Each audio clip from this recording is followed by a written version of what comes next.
Hello everyone, welcome to Edutap. HPS और HPNT का mains exam पास आ रहा है और इसके लिए मेंस आंसर राइटिंग की प्रैक्टिस करना बहुत ज्यादा जरूरी है। तो इस विजय बैच जो हमारा विजय सीरीज है उसमें हम मेंस आंसर राइटिंग की practice through 4 questions every day जो है हम कर रहे हैं मंडे टू सैटरडे। उसमें डे 6 के क्वेश्चंस हम जीएस 3 के जो हैं उनको डिस्कस करेंगे इन दिस सेशन। तो इस सेशन में हम दो 4 मार्क्स के क्वेश्चंस, एक 8 मार्क्स का और एक 20 मार्क्स का क्वेश्चन डिस्कस करेंगे, जिसके आंसर्स आई होप आप लोगों ने लिख चुके होंगे।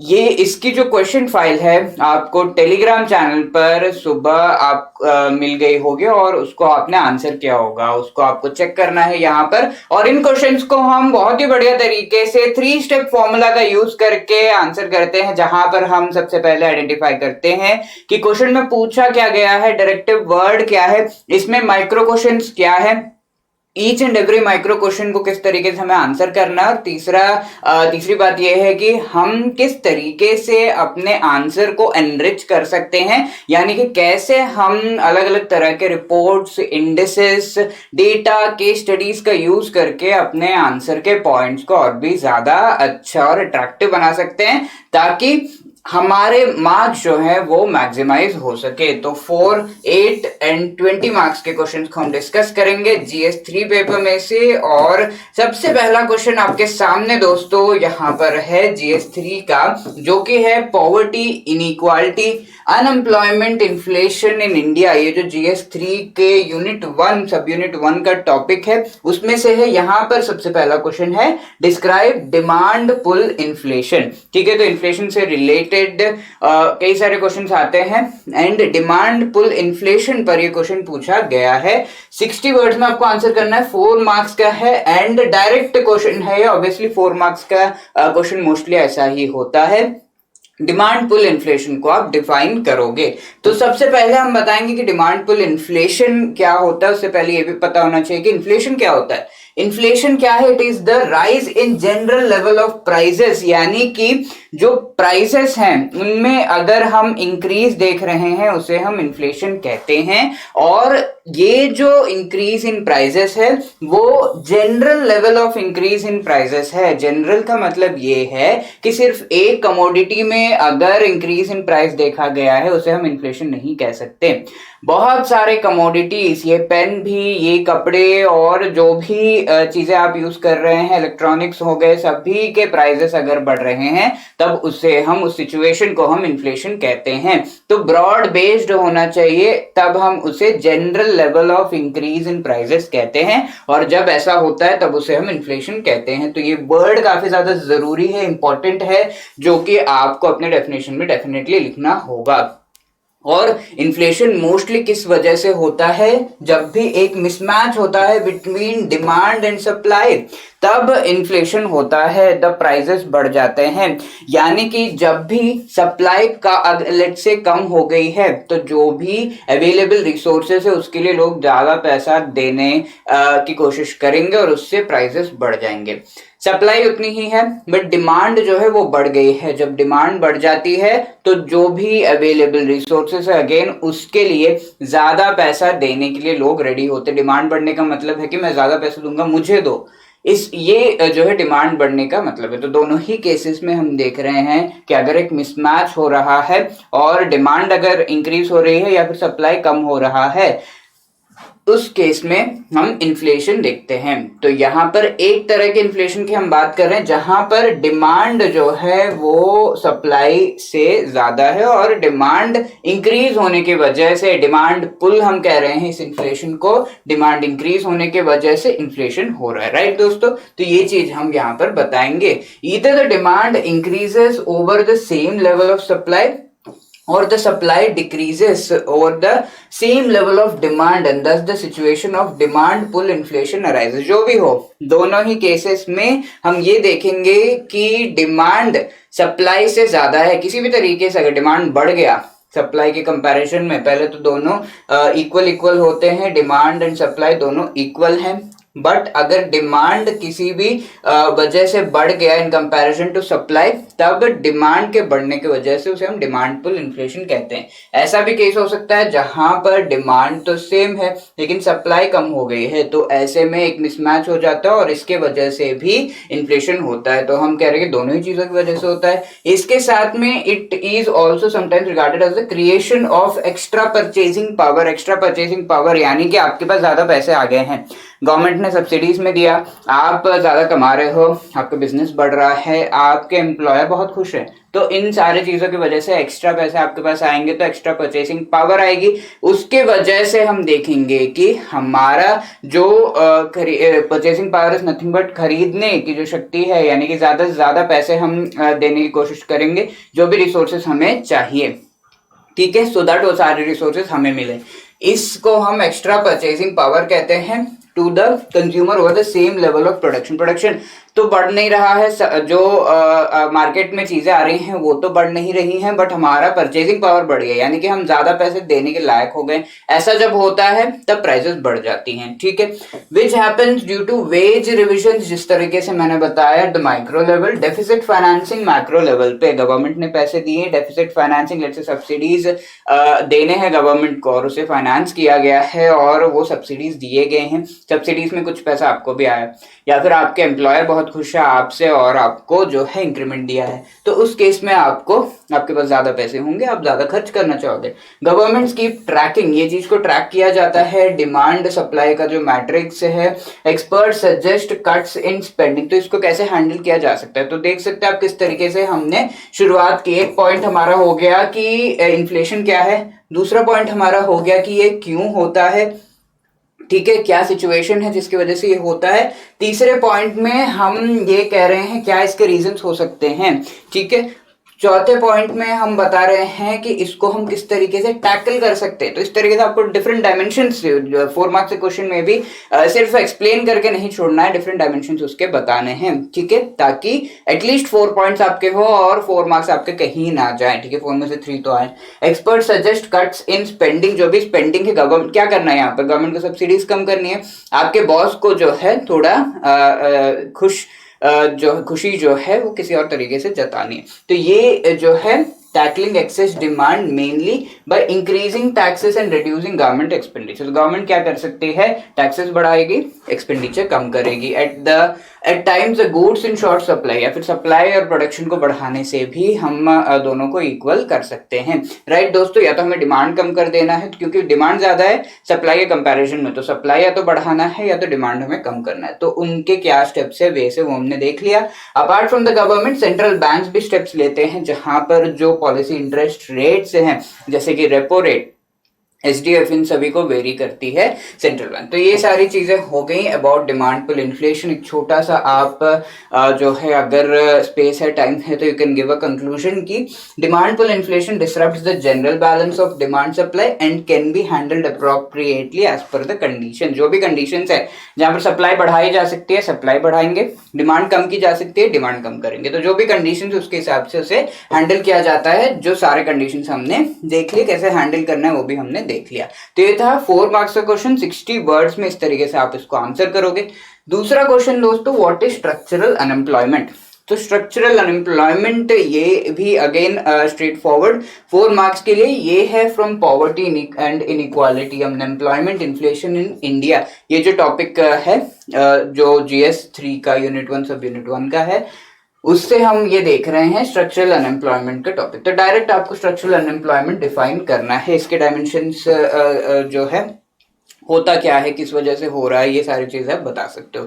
Structural unemployment longer lasting form of unemployment होता है जिसमें फंडामेंटल शिफ्ट होते हैं हमारे इकोनॉमी में। लेट्स से इकोनॉमी में जो लेबर काम कर रहे थे उन लेबर के बदले मशीन्स को ला दिया गया, रोबोट्स को ला दिया गया। कई सारे रेस्टोरेंट्स है जहां पर हम देखते हैं, जैसे कि आधुनिक जो हमारे कंट्रीज है लाइक सिंगापुर हो गया, वहां पर आप देखोगे होटल्स में रोबोट्स आर सर्विंग, ठीक है। तो यहाँ पर हो ये रहा है, जो काम पीपल कर रहे हैं वो काम अब रोबोट्स करने लगे हैं, तो उनकी जो एम्प्लॉयमेंट है वो तो लॉस हो गई, राइट। तो इस तरह की loss of employment because of structural shifts, इस तरह के जो shifts variation innovations, changes, technological development हो गया, उसको हम स्ट्रक्चरल अनएम्प्लॉयमेंट कहते हैं। और ये इनएविटेबल है, यानी कि ये ऐसी अनएम्प्लॉयमेंट है जो कि आगे जाकर होनी ही होनी है। ये जो लेबर जो वहां पर वेटर की तरह काम कर रही थी, उसको किसी और सेक्टर में या फिर किसी और रेस्टोरेंट में शिफ्ट होना ही होगा, ठीक है। और वहां का जो एम्प्लॉयमेंट था वो डिस्ट्रॉय हो गया इन सर्टेन सर्कमस्टांसेस, ठीक है। पर ये एम्प्लॉयमेंट कहीं और हो सकता है। लेट्स से रोबोट बनाने में जो है ये लोग जो वेटर की तरह काम कर रहे थे वो वहां पर हेल्प कर रहे हैं, बट उसके लिए एक स्किल जो है स्किल डेवलपमेंट की जरूरत है। तो स्किल डेवलपमेंट से हम इस अनएम्प्लॉयमेंट को टैकल कर सकते हैं, हम कह सकते हैं। तो इन नटशेल मैंने बता दिया क्या है, ये सारी चीजें हम यहाँ पर बता रहे हैं कि इस वजह से होता है। एक एग्जाम्पल मोस्टली टेक्नोलॉजिकल जो डेवलपमेंट है उसके वजह से होता है, कॉम्पिटिशन, गवर्नमेंट पॉलिसीज चेंज होंगे, उसके वजह से ये अनएम्प्लॉयमेंट जो है होता है। This type of unemployment happens because though jobs are available, there is a mismatch between जो कंपनीज चाहते हैं और what is available for the workers. कई बार होता है कि स्किल मैच नहीं होता, स्किल जो चाहिए वो नहीं है जो पीपल हैं जो एम्प्लॉयमेंट मांग रहे हैं, उस वजह से जो मिसमैच है उसके वजह से भी अनएम्प्लॉयमेंट जो होता है उसे हम स्ट्रक्चरल अनएम्प्लॉयमेंट ही कहते हैं। डिकेड्स तक हो सकता है, 10-10 सालों तक ये हो सकता है। रेडिकल चेंजेस जो किए जाते हैं so as to reverse everything, उसके बाद ही इस अनएम्प्लॉयमेंट को टैकल किया जा सकता है। बहुत ही बड़ा एक इसका कॉज है टेक्नोलॉजिकल डेवलपमेंट, और इससे हम कह सकते हैं कि जो लॉस ऑफ जॉब्स होता है, लॉस ऑफ जॉब क्रिएशन होता है, वो स्ट्रक्चरल अनएम्प्लॉयमेंट में आता है। Hundreds of thousands of well paying manufacturing jobs were lost in the United states. और ये सारे जॉब्स जो है जो टेक्नोलॉजिकल डेवलपमेंट हुआ और उसके साथ में जो मैन्युफैक्चरिंग सेक्टर है यूनाइटेड स्टेट्स में वो श्रिंक हुआ और काफी ज्यादा शिफ्ट हुआ, क्योंकि यूनाइटेड स्टेट्स आउटसोर्स भी करने लगा, कई सारे कंट्रीज से जो है चीजें इंपोर्ट करने लगा। Over the past 3 decades as production jobs migrated to lower cost areas. Production jobs जो है चाइना जैसे जो कंट्रीज है वहां पर कंपनीज अपना फैक्ट्री जो की शुरुआत करने लगे। यूएसए जैसे महंगे एरिया से, चाइना जैसे चीप, वहां पर लेबर तो बहुत आराम से आपको मिल जाएगा, तो चीप एरियाज में वो चले गए। इस वजह से production and manufacturing job shift हो गए। तो ये एक स्ट्रक्चरल शिफ्ट है जिसकी वजह से स्ट्रक्चरल अनएम्प्लॉयमेंट हुआ। तो यहाँ पर हमने बता दिया इसका डेफिनेशन, क्यों ये होता है, ये किस तरीके से काफी सालों तक रह सकता है, सबसे इंपॉर्टेंट रीजन क्या है, और ऐसा एक प्रैक्टिकल सिचुएशन भी हमने बता दिया। तो आप देख सकते हो 4-5 डायमेंशन हमने यहाँ पर जो है बता दिए हैं। अब आगे बढ़ते हैं। ये 8 मार्क्स का question, sectoral composition with respect to contribution to gross domestic product and employment, ठीक है। तो ये जो है GS3 का यूनिट 1 सब यूनिट 1 का टॉपिक है, जहां पर जीडीपी में किस तरीके से अलग अलग सेक्टर्स कंट्रीब्यूट कर रहे हैं वो हमारा मेन टॉपिक है, और जीडीपी भी हमारा टॉपिक है। तो यहाँ पर पूछा जा सकता है डिफाइन पोटेंशियल जीडीपी। तो एक कंट्री की पोटेंशियल जीडीपी क्या होती है, एक्सप्लेन इट्स डिटर्मिनेंट्स, यानी कि पोटेंशियल जीडीपी के डिटर्मिनेंट्स क्या है। एक कंट्री कितना जीडीपी जो है जनरेट कर सकता है, जो भी resources, environment, facility, socio economic conditions available है उस कंट्री में, उसके बेसिस पर यही सारे जो है आपको डिटर्मिनेंट्स बताने हैं कि क्या डिटरमाइन करता है कि एक कंट्री इतना जीडीपी जो है जनरेट कर सकता है। कौन से फैक्टर्स हैं that have been inhibiting India, यानी कि इंडिया अपने पोटेंशियल जीडीपी को रियलाइज क्यों नहीं कर पा रहा है। लेट्स से $3 ट्रिलियन का हमारा पोटेंशियल है, बट हम $2.7 ट्रिलियन का जीडीपी ही जनरेट कर पा रहे हैं। तो ये एक एग्जांपल है। तो ये जो गैप आ रहा है वो किस वजह से आ रहा है, और ये जो पोटेंशियल जीडीपी है वो किन चीजों पर डिपेंडेंट होता है, वो चीज पूछी गई है, ठीक है। तो यहाँ पर हम देख सकते हैं सबसे पहली बात तो पोटेंशियल जीडीपी हमें एक्सप्लेन करना है, उसके डिटर्मिनेंट्स एक्सप्लेन करने हैं, और फिर जो इश्यूज हैं वो हमें बताने हैं। ये सारी चीजें हम यहाँ पर देखेंगे। तो पोटेंशियल जीडीपी की जब भी हम बात कर रहे हैं उसको सबसे पहले एक्सप्लेन करो कि पोटेंशियल जीडीपी मैक्सिमम जीडीपी होता है, जो भी रिसोर्सेस हमारे पास हैं उनको यूज करके कितना जीडीपी हम जनरेट कर सकते हैं, कितना प्रोडक्शन और अलग अलग इकोनॉमिक एक्टिविटीज हम कर सकते हैं, उसके बेसिस पर वैल्यू एक्सट्रैक्शन क्या हम कर सकते हैं, that an economy can produce और earn after using all its resources at a given level of technology. ठीक है, एक लेवल ऑफ टेक्नोलॉजी क्या चीजों पर डिपेंड करता है, रिसोर्सेज कितने हैं, लेवल ऑफ टेक्नोलॉजी क्या है, इन दो चीजों के बेसिस पर कितना पोटेंशियल जीडीपी हो सकता है वो जो है डिसाइड होता है हर एक कंट्री के लेवल पर। It is the level of output which any economy can produce at constant inflation rate. Inflation rate very नहीं हो रहा है, ऐसे केस में जितना आउटपुट प्रोड्यूस होता है उसको हम पोटेंशियल जीडीपी कहते हैं।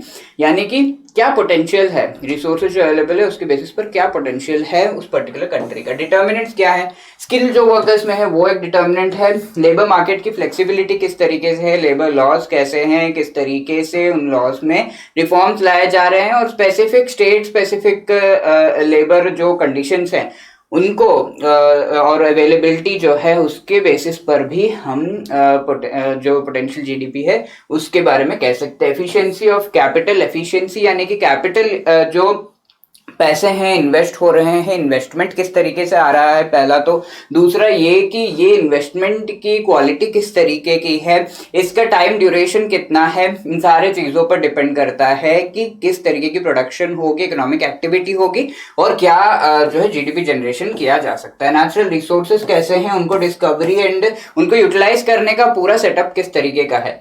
एडमिनिस्ट्रेटिव एंड लीगल मैकेनिज्म किस तरीके का है, यानी कि जो एडमिनिस्ट्रेटिव सेटअप है, इम्प्लीमेंटेशन हो रहा है लॉस का वो किस तरीके से, इन सारी चीजों पर डिपेंड करता है। वेरी इंपॉर्टेंटली फिजिकल जो इंफ्रास्ट्रक्चर है उस पर डिपेंड करता है किस तरीके से अलग अलग जैसे प्रोडक्शन करना है तो अलग अलग यूनिट्स होंगे एक एक स्टेज के लिए, तो ये यूनिट्स किस तरीके से कनेक्टेड है या फिर कैसे एस्टेब्लिश्ड है, कैसा उनका जो है पूरा फ्रेमवर्क के सेटअप है। Output gap, the gap between potential GDP and actual GDP is the output gap. कि आउटपुट गैप कितना है और इस पर किस तरीके के इफेक्ट्स हो रहे हैं उस पर भी डिपेंड करेगा। ठीक है, output gap can be positive और negative. Negative output gap suggest that actual economic output is below economics full capacity. ठीक है, तो ऑलमोस्ट यहाँ पर जो आउटपुट गैप है वो हमें पोटेंशियल एंड जो एक्चुअल जीडीपी है उसके बीच का वेरिएशन और गैप के बारे में बताता है। तो इस गैप को भी एसेस करना बहुत ज्यादा जरूरी है और वो गैप को किस तरीके से फिल किया जा सकता है, कंट्री स्पेसिफिक क्या हम स्टेप्स ले सकते हैं उसके बारे में पता होना जरूरी है। चैलेंजेस क्या है, स्किल जो है कम है, यही चीज हम अभी तक डिस्कस कर रहे हैं। लेबर का स्किल कम है, उसे बढ़ाना है हमें, लेबर लॉस को बेटर करना है और एक्सपेंडिचर जो रिसर्च एंड डेवलपमेंट पे है वो हमें बेटर करना है ताकि टेक्नोलॉजिकल जो लेवल है वो भी इंक्रीज हो, उसके साथ में पोटेंशियल जीडीपी भी बढ़े। इसके साथ जो कॉन्ट्रैक्ट एनफोर्समेंट इश्यूज होते हैं, कई सारे इश्यूज होते हैं, कई और बहुत ज्यादा जो कोर्ट केसेस होते हैं इस कॉन्ट्रैक्ट्स को एनफोर्स करने से रिलेटेड, उनको हमें कम करना है। ये चीज हमारे ईज ऑफ डूइंग बिजनेस जो इंडेक्स है उसमें भी आइडेंटिफाई किया गया है कि कॉन्ट्रैक्ट एनफोर्समेंट ये एक इश्यू हो जाता है। इंफ्रास्ट्रक्चर को भी बेटर करने की जरूरत है, ये हम कह सकते हैं। यहाँ पर कॉन्ट्रैक्ट एनफोर्समेंट इश्यूज में आप ऐड कर सकते हो ease of doing business report जो आ रही थी उसके बारे में। ठीक है, तो इस तरीके से हम वैल्यूएशन कर सकते हैं। तो ये था हमारा 8 मार्क्स का question and government has been taking steps to bridge these gaps. हमेशा आपको 8 मार्क्स के क्वेश्चन में अगर कंक्लूजन लिख रहे हो, 20 मार्क्स में लिख रहे हो, पॉजिटिव कंक्लूजन लिखना। ऑल्दो आपको जो है जो भी इश्यूज है उन्हें कंसिडर करना है, उनको किस तरीके से टैकल करना है, सोल्यूशन बताना है और एक पॉजिटिव आपको जो है इसका एंड में आपको एक सोल्यूशन देना होता है या फिर एक पॉजिटिव आउटलुक देना होता है। रोलिंग आउट स्कीम्स, भारत माला, सागर माला, इससे इंफ्रास्ट्रक्चर डेवलपमेंट, ह्यूमन डेवलपमेंट पर गवर्नमेंट बहुत ज्यादा ध्यान दे रही है, तो हम आगे जाकर अपना जो पोटेंशियल जीडीपी उसे रियलाइज करेंगे। आगे देखिए 20 मार्क्स का क्वेश्चन 400 वर्ड्स का किस तरीके से यहाँ पर पूछा गया है।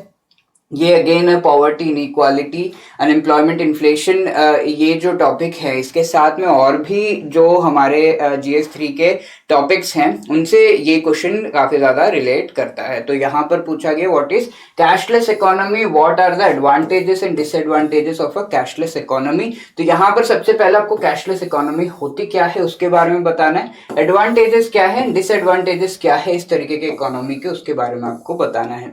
तो कैशलेस इकोनॉमी क्या होती है, सबसे पहले उस क्वेश्चन को हम आंसर करेंगे।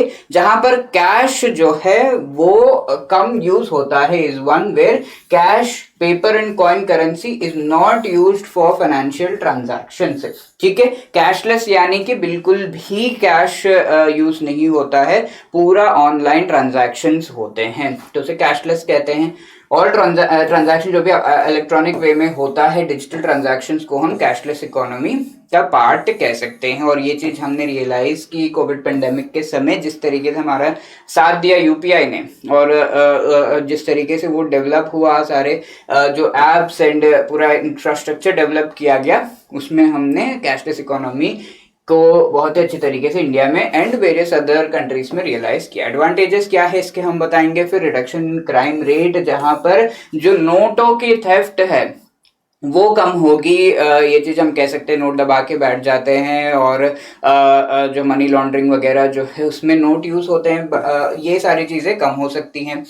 इसका एक एग्जांपल भी दे दिया, in the US burglary and assault have dropped 10%, ये चीज देखी गई है, जहां पर डिजिटल वो हो गए।